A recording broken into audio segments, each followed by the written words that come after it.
Most homeowners have at least some lawn. Now, if you're having problems keeping it looking good, or just wonder how professionals at ballparks and golf courses keep it looking so green, then we have a book for you. The Lawn Bible, How to Keep It Green, Groomed, and Growing Every Season of the Year, was written by master groundskeeper at Fenway Park in Boston, David Mellor. Well, David, you've spent your career at professional parks maintaining turf grass at a very high level. What inspired you to write a book on home lawns? Well, you know, many of the same challenges I face here, homeowners are facing across the United States and New England. And so I think there's a lot of things that we can learn from each other, and a lot of simple tips that are in the book that they can improve their own lawn and caring for, to make sure that they're not only helping their own home lawn, but they're helping the environment. They're watering at the proper time of day. You know, 2 a.m. to 6 a.m. is the best time to water, versus coming home after a hot day and turning on the sprinkler when they get home from work, letting that grass sit wet all night. Then the grass will get sick with disease. To mowing at the proper height. Too many people mow too short, and so we want them to mow 2.5 to 3.5 inches high.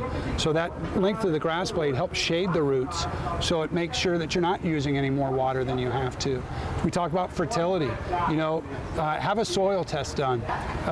Contact your county extension agent and have a soil test done to find out really what you need and what you don't need. So you're not just arbitrarily going out there and putting chemicals on your lawn if you don't need it. But you do need to feed your lawn. It's important to have a healthy lawn that's actively growing so it can help heal itself, and that can also fill in the thin areas.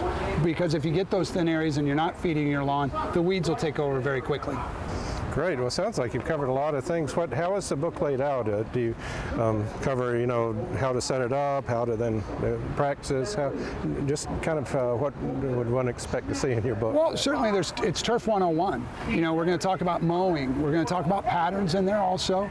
We talk about specific grasses. So whether you're in the north, south, east, or west, that you can care for it that way. We're going to talk about seeding in there and sodding. You know, it's really just going to cover everything a homeowner needs to do. And there's some great tips from colleagues that care for high-profile areas across the United States, both in sports turf and out.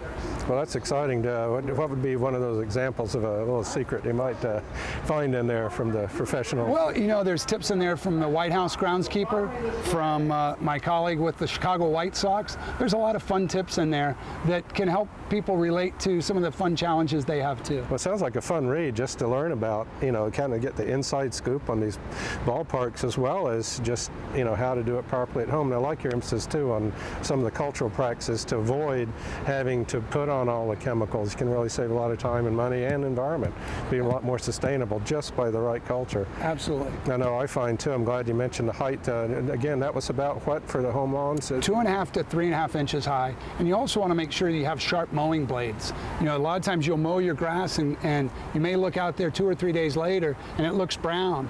And if you go examine the grass blades, they're all frayed at the top because your grass blades aren't sharp. They've been hitting twigs, dog toys, acorns, things like that in your lawn, and walnuts. So you just want to make sure that you're sharpening those blades.